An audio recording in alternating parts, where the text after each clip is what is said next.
اعوذ باللہ من الشیطان الرجیم، بسم اللہ الرحمن الرحیم۔ عزیزان گرامی، میں آپ کے سامنے حدیث ثقلین کے حوالے سے کچھ گزارشات کرنا چاہتا ہوں۔ وہ کچھ اس طرح سے ہے کہ جب انسان اس دنیا سے رخصت کرنے کے لیے سفر رخصت باندھتا ہے تو اپنے ماننے والوں کو، اپنے عزیزوں کو کوئی نہ کوئی ایسی نصیحت کرتا ہے جو اس کے ماننے والوں کے لیے اور اس کے اہل و عیال کے لیے مفید ثابت ہو۔ تو اس قاعدہ اور اصول کے مطابق نبی کریم علیہ السلام نے بھی اپنی امت، جو کہ نبی کریم علیہ السلام کی وہ ہستی ہے کہ آپ اپنی امت پر بڑے ہی شفیق اور مہربان ہیں، جیسا کہ قرآن خود کہتا ہے رؤوف الرحیم۔ ہمارے رسول جو ہے یہ اپنی امت پر بڑے مہربان اور رؤوف الرحیم ہیں۔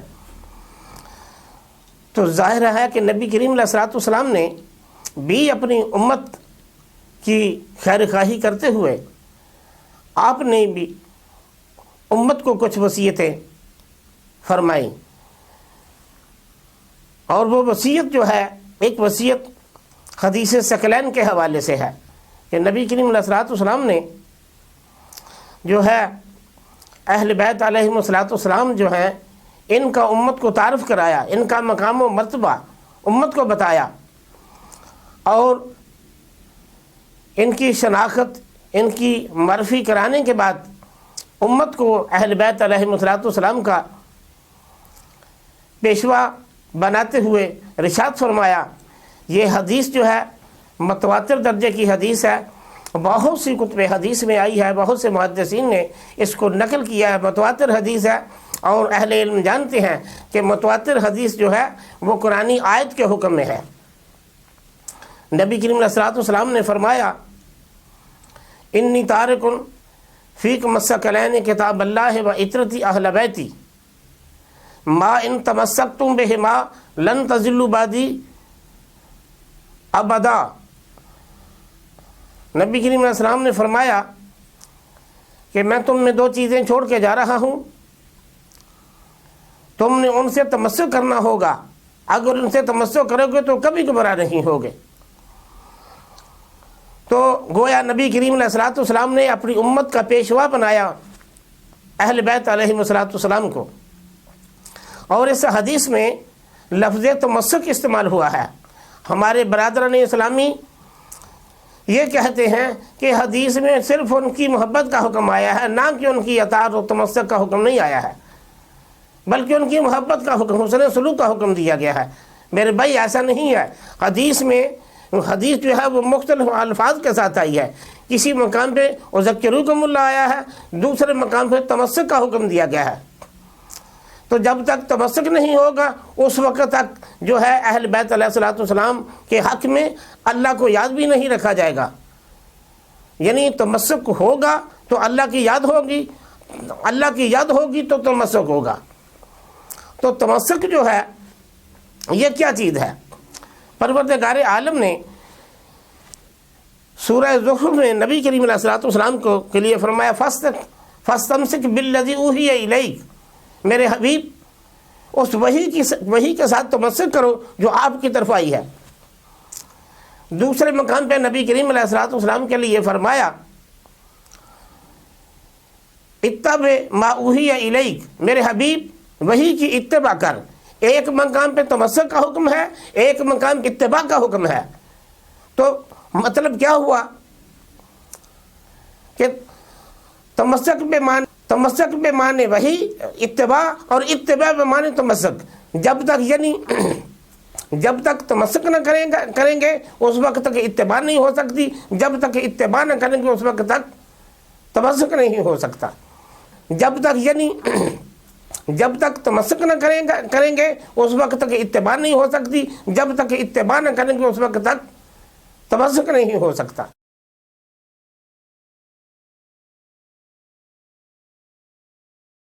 کہ بعض امور جن کا تعلق عقیدے سے نہیں ہے اسے ہمارے ہاں عقیدہ کہہ کر بیان بھی کیا جاتا ہے، اور اس کو عقیدے کا مسئلہ بیان بنا کر لوگوں پر فتوے بھی لگائے جاتے ہیں۔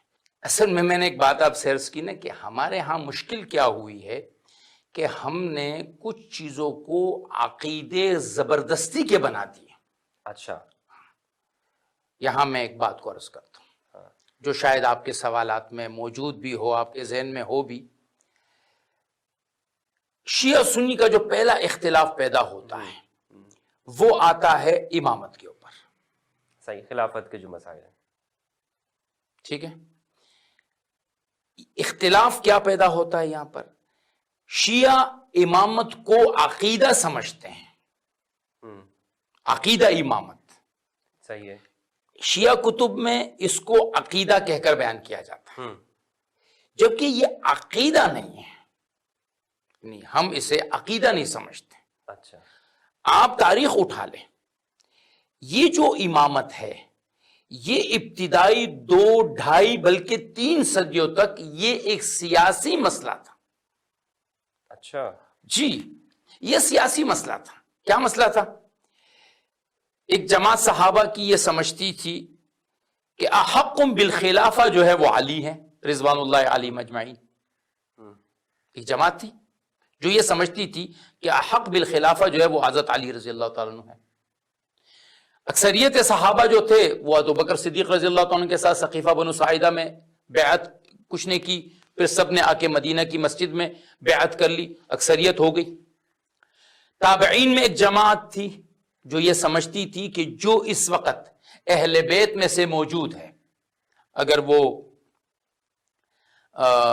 زین العابدین ہیں یا امام باقر ہیں یا امام جعفر صادق ہے رضوان اللہ علیہ مجمعین رحمہم اللہ، وہ یہ سمجھتے تھے کہ یہ حضرات بقیہ لوگوں سے زیادہ احق بالخلافت ہے۔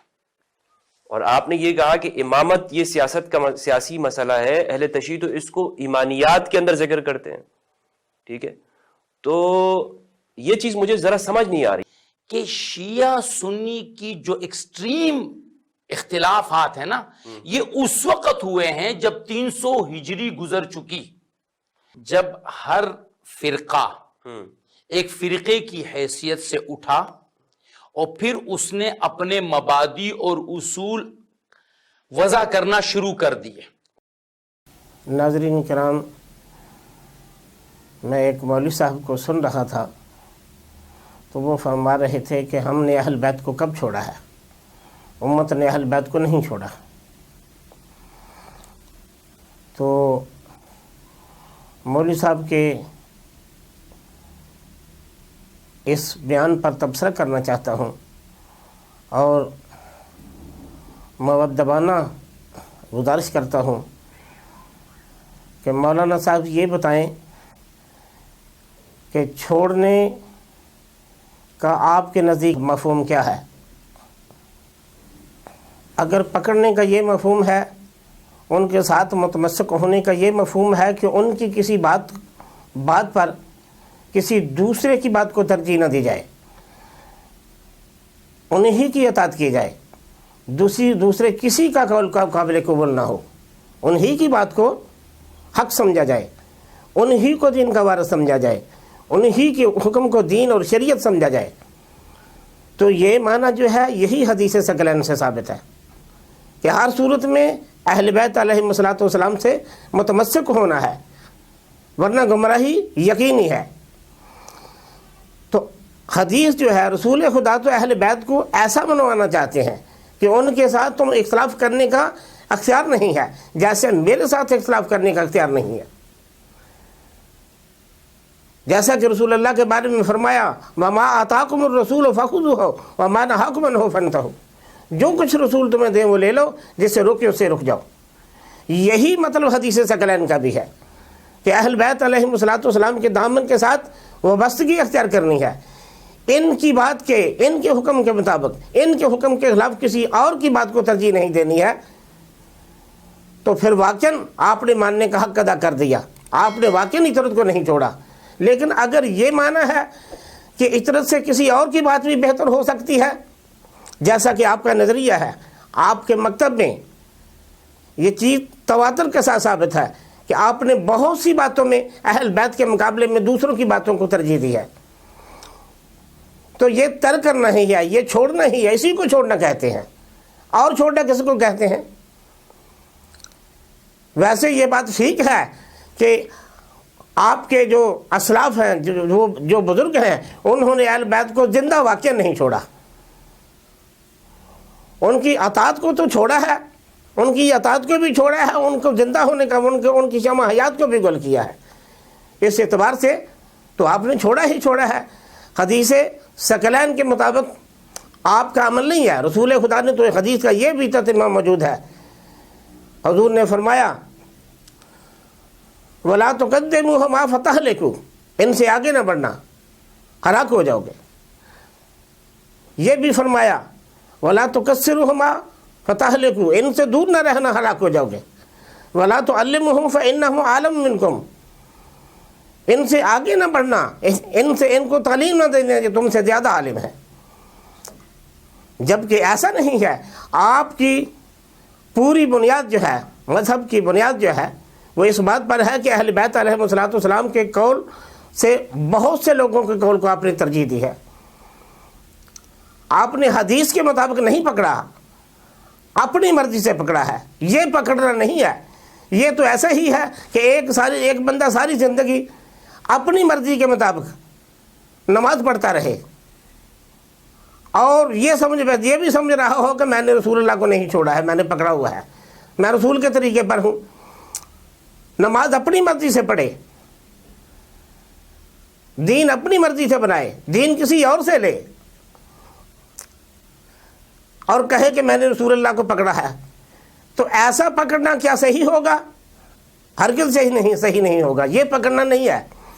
اہل بیت کے پکڑنے کا معنی ہی یہی ہے کہ ان کی اطاعت مطلقہ ہم پر واجب ہے, ان کی بات پر کسی کی بات کو ترجیح نہ دی جائے. یہ پکڑنا ہے. لیکن آپ یہ کبھی بھی ثابت نہیں کر سکتے. آپ نے اہل بیت علیہ السلام کے مقابلے میں دوسروں کو ترجیح دی ہے, دوسروں کا امام بنایا ہے, ان کی اقوال کو آگے رکھا ہے. یہی وجہ ہے کہ علامہ وحید الزمان صاحب کو بھی اس بات کا احساس ہو گیا.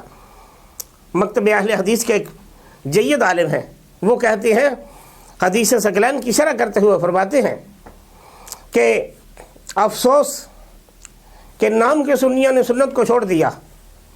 جن کے ساتھ وابستگی کا رسول اللہ نے حکم دیا تھا, جن کی اطاعت کا حکم دیا تھا, ان کو چھوڑ دیا. جب ہم دیکھتے ہیں, وہ کہتے ہیں کہ ان کی کتابوں میں جب دیکھو گے تو یہ تو ملے گا کہ امام ابو یوسف نے یہ فرمایا, امام ظفر نے یہ فرمایا, امام طحاوی نے یہ فرمایا. لیکن وہ کہتے ہیں میں نے آج تک کسی حنفی اور شافعی اور مالکی کو نہیں دیکھا کہ وہ اہل بیت علیہ السلام کے ائمہ اہل بیت کے اقوال کو اکٹھا کرے اور اس پر اپنی فقہ کی بنیاد رکھے. ہاں, یہ کیا مصیبت آ گئی امت پر. جن کی اطاعت کا حکم دیا تھا ان کو امت نے یکسر چھوڑ دیا. قرآن کریم میں ارشاد ہوتا ہے نبی کریم علیہ السلام کے بارے میں, قل ان کان آباؤکم وابناؤکم واخوانکم وازواجکم وعشیرتکم واموال اقترفتموها وتجارۃ تخشون کسادها ومساکن ترضونها احب الیکم من اللہ ورسولہ وجہاد فی سبیلہ فتربصوا حتی یاتی اللہ بامرہ واللہ لا یہدی القوم الفاسقین. میرے حبیب کہہ دیجئے, اگر تمہارے باپ, تمہارے بیٹے, تمہارے بھائی, تمہاری ازواج, تمہارے کنبے والے, تمہارے اموال جن تم تجارت کرتے ہو, اور تمہارے وہ مکان جو ہیں, اگر تمہیں اللہ اور اس کے رسول سے زیادہ محبوب ہیں تو پھر اللہ کے امر عذاب کا انتظار کرو. واللہ لا یہدی القوم الفاسقین, اللہ فاسق قوم کی ہدایت نہیں کرتا. تو اس آیت سے کیا پتہ چلا؟ پروردگار عالم فرما رہے ہیں کہ ان ساری چیزوں کو اللہ اور اس کے رسول کے مقابلے میں خاطر میں نہ لایا جائے. یہاں اللہ اور رسول کی محبت آ جائے صلی اللہ علیہ وآلہ وسلم, تو وہ آپ کی محبت کو ترجیح دی جائے, آپ کی بات مانی جائے, ان چیزوں کو ترجیح نہ دی جائے. یہ ہے رسول اللہ سے محبت، تب مانا جائے گا۔ اسی کو کہا جائے گا کہ قل ان کنتم تحبون اللہ فاتبعونی یحببکم اللہ، یہ اسی وقت مانا جائے گا کہ واقعاً آپ نے رسول اللہ کی اطاعت کی ہے، رسول اللہ سے محبت کی ہے۔ رسول اللہ سے محبت کرنے کا یہ معنی ہے کہ اطاعت کسی اور کی کریں، اتباع کسی اور کی کریں اور کہیں کہ ہم نے رسول اللہ سے محبت کی ہے، یہ محبت نہیں ہے، یہ حقیقت میں بغاوت ہے، یہ محبت سے دوری ہے۔ تو اہل بیت علیہم الصلوۃ کی محبت کو قرآن نے کہا قل لا اسألکم علیہ اجرا الا المودۃ فی القربى، میرے حبیب کہہ دیجیے اپنی رسالت کا کوئی اجر نہیں چاہتا سوائے اس کے کہ میرے قربا اہل بیت سے محبت کی جائے۔ محبت کا تقاضا ہی یہی ہے کہ اہل بیت علیہم الصلوۃ کو اپنا مقتدا تسلیم کیا جائے، ان کی رہبری، ان کی دینی قیادت، ان کی سیاسی قیادت کو تسلیم کیا جاتا، اور وہ آج تک نہیں کیا امت نے۔ یہی حدیث ثقلین کا مفاد ہے کہ اگر ان کو چھوڑ، یہی امامت ہے، یہ جو آپ نے فرمایا کہ جی امامت جو ہے یہ 250-300 سال کے بعد جو ہے یہ نظریہ امامت بنایا گیا ہے، حدیث رسول تو یہ کہہ رہی ہے کہ نبی کریم خود اس کی بنیاد رکھ کے گئے ہیں۔ اور امامت کس چیز کا نام ہے؟ اسی کو امامت کہتے ہیں کہ جس رسول اللہ کے پاس جس کی اتباع لازم اور واجب ہو اور اس کو چھوڑنے سے گمراہی لازم آئے، اسی کو امام کہتے ہیں، اسی کو دینی پیشوا کہتے ہیں، اسی کو سیاسی پیشوا کہتے ہیں۔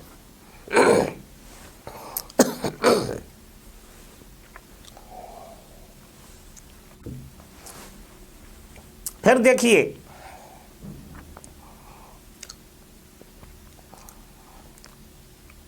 امامت کیا، توحید جو ہے وہ سیاسی بھی ہے اور اعتقادی بھی ہے۔ اللہ کی وحدانیت کو قبول کرنے کا مطلب کیا ہے کہ اللہ کو اپنے دنیاوی معاملات میں بھی حاکم مانا جائے اور اس کے بارے میں اس کی وحدانیت کا عقیدہ بھی رکھا جائے۔ سیاست کا معنی کیا ہے؟ پروردگار عالم فرماتے ہیں یدبر الامر بین السماء الی الارض، زمین اور آسمان سے پوری کائنات کا وہی انتظام کرتا ہے۔ سیاست کا معنی کیا ہے؟ تدبیر امور، یعنی خدا تعالیٰ کی سیاسی حاکمیت کو بھی تسلیم کیا جائے اور اس کی وحدانیت کو بھی تسلیم کیا جائے۔ اے مسلمان، خدا تعالیٰ اللہ کی ذات اپنی وحدانیت کو اس وقت تک قبول نہیں کرتی جب تک اپنے تدبیر امور جو ہے خدا تعالیٰ کی طرف سے، سیاست جو ہے سیاست الہیہ کے پر لبیک نہ کہی جائے، اس کو تسلیم نہ کیا جائے۔ اور رسول اللہ صلی اللہ علیہ وآلہ وسلم جو ہیں ان کی نبوت کو ماننے کا مطلب بھی یہی ہے کہ ان کو سیاسی قیادت کو بھی تسلیم کیا جائے اور ان کے بارے میں عقیدہ نبوت کو بھی تسلیم کیا جائے، ان کی نبوت کا عقیدہ رکھا جائے اور ان کی سیاسی قیادت کو بھی تسلیم کیا جائے۔ امامت کا بھی یہی معنی ہے کہ امامت کے بارے میں عقیدہ بھی درست ہو، عقیدہ بھی رسول اللہ سے لے، جیسا کہ آپ نے فرمایا لن تضلوا بعدی، یہ ہے عقیدہ رسالت نے دیا اہل بیت کے بارے میں کہ اہل بیت کی امامت کو تسلیم کرو اور ان کو اپنا سیاسی رہنما بھی تسلیم کرو، یعنی اللہ کی وحدانیت کے ساتھ اللہ کی سیاسی حیثیت کو بھی تسلیم کرو اور رسول اللہ کی سیاسی حیثیت کو بھی تسلیم کرو اور امام کی سیاسی حیثیت کو بھی تسلیم کرو اور اعتقادی حیثیت کو بھی تسلیم کرو۔ نبی کے بارے میں عقیدہ بھی درست ہونا چاہیے اور نبی سے سیاست بھی لینی ہے، سیاسی قیادت بھی ہم سے لینی ہے۔ یہ کہنا کہ نہیں جی یہ امامت جو ہے یہ ایک سیاسی چیز ہے، یہ سیاسی چیز نہیں ہے۔ جس طرح رسالت صرف سیاسی چیز نہیں ہے، اعتقادی بھی ہے، سیاسی بھی ہے۔ توحید اعتقادی بھی ہے، سیاسی بھی ہے۔ امامت اعتقادی بھی ہے، سیاسی بھی ہے۔ صحیح بخاری میں ہے کہ نبی کریم صلی اللہ علیہ وسلم نے فرمایا کہ بنی اسرائیل کی سیاست ان کے انبیاء کے ہاتھ میں رہی، تو ان کے الفاظ ہیں وہاں، یعنی دوسرے لفظوں میں بخاری شریف کی حدیث یہ کہہ رہی ہے کہ بنی اسرائیل کی سیاسی قیادت بھی انبیاء کے پاس تھی اور ان کی اعتقادی ان کا اعتقادی جو مذہب تھا وہ بھی انبیاء کے تابع تھا، یعنی اعتقاد بھی ان کی نبوت کو تسلیم کرو اور دنیاوی امور میں ان کی سیاست کو تسلیم کرو۔ یہ صحیح بخاری میں ہے، جب حضور نے فرمایا کہ بنی اسرائیل جو ہے ان کی سیاسی قیادت انبیاء کے ہاتھ میں رہی، ایک نبی فوت ہو جاتا تھا تو دوسرا نبی آ جاتا تھا، جو ان کی سیاست بھی وہی کا بھی وہی انتظام کرتا تھا، وہی منتظم ہوتا تھا۔ تو جو بھی رسول اللہ کا جانشین ہوگا اس کے بارے میں عقیدہ بھی رسول اللہ سے لینا ہے، اللہ اور اس کے رسول سے لینا ہے، اور ان کی سیاسی زندگی کو بھی تسلیم کرنا ہے۔ سیاست کوئی دین سے جدا نہیں، سیاست ہو دین سے جدا تو رہ جاتی ہے چنگیزی۔ کیا نبی کریم علیہ السلام کو صرف مسلمانوں کی اعتقادی حیثیت حاصل تھی، سیاسی حیثیت حاصل نہیں تھی؟ آپ کی سیاسی حیثیت بھی حاصل تھی، آپ کی تسلیم تھی، اور اعتقادی حیثیت بھی تسلیم تھی۔ اسی لیے امامت سیاسی بھی ہے اور اعتقادی بھی ہے۔ نبی کریم علیہ السلام نے تو ہر میدان میں اپنے اہل بیت علیہم السلام کو امت کو تعارف کروایا کہ میرے بعد یہ ہیں تمہارے پیشوا، انہی کے ساتھ وابستگی اختیار کرنی ہے تم نے، اسی کا نام امامت ہے۔ کبھی فرمایا کہ میرے اہل بیت کی مثال تمہارے تن میں کشتی نوح کی مثل ہے، جو اس میں سوار ہو گیا وہ نجات پا گیا، جو ان سے جدا ہوا وہ ہلاک ہو گیا۔ کیا کسی سیاستدان کو محض سیاستدان کو چھوڑ کر انسان ہلاک ہو جاتا ہے؟ یعنی تمہاری سیاسی قیادت بھی اہل بیت کے ہاتھ میں ہونی چاہیے، اور اعتقاد بھی اہل بیت کے بارے میں درست ہونا چاہیے۔ یہ ہے مطلب رسول اللہ کے فرمان کا۔ تو اس کی تو خود بنیاد رسول اللہ نے رکھی ہے۔ آپ فرماتے ہیں کہ جو 300-250 سال کے بعد وجود میں آیا ہے یہ عقیدہ، رسول خدا تو یہ خود عقیدہ دے کے گئے ہیں، اور صحابہ نے اس کو تسلیم کیا۔ اس وقت فرمایا جس وقت نبی کریم نے غدیر خم میں امیر المومنین کی ولایت و امامت کا اعلان کیا، تو بالخصوص شیخین نے تو یہ کہا بلا بلا بخن بخن یا علی اصبحت مولا یا مولا کل مومن، اے علی آج مبارک ہو تم کو، آج سے بعد تو میرے بھی امام، ہم کے بھی امام بن گئے، پورے سب مومنین اور مومنات کے امام بن گئے۔ تو یہ امامت کا فیصلہ رسول اللہ نے نہیں کیا، یہ فیصلہ رسول اللہ کے 350 سال کے بعد ہوا ہے، یہ تو فیصلہ خود رسول اللہ نے کیا ہے۔ یہ کہنا کہ جی یہ فیصلہ جو ہے یہ ایک سیاسی مسئلہ ہے، ہرگز ایسا نہیں ہے۔ ہم یہ کہتے ہیں رسول اللہ کے فرمان کے مطابق غدیر خم میں جو امیر المومنین کی ولایت و امامت کا اعلان کیا تھا، اس حکم کے تحت جو جناب امیر علیہ السلام کے ساتھ اہل بیت کے ساتھ وابستگی جنہوں نے اختیار کی، ان کی امامت کے قائل ہوئے، انہوں نے رسول خدا کی نصوص کا پورا پورا احترام کیا ہے۔ ہم ان اصحاب کے طریقے پر ہیں، ہم ان کی اقتدا کرنے والے ہیں جنہوں نے غدیر کے اعلان سے انکار کیا قولاً فعلاً۔ ہمارا وہ دین نہیں ہے، ہماری وہ شریعت نہیں ہے، ہمیں ان اصحاب سے، ان لوگوں سے کوئی غرض نہیں ہے۔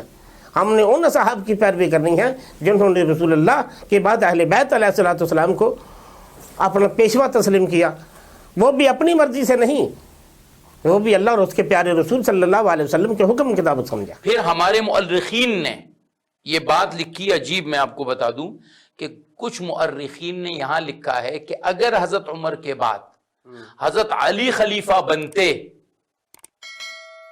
مقدرات تو جو اللہ کے ہاں تھے وہ تھے، اگر حضرت علی بنتے تو نقشہ جو بننا تھا وہ اس سے بہت مختلف ہوتا، یعنی بہت بہتر ہوتا۔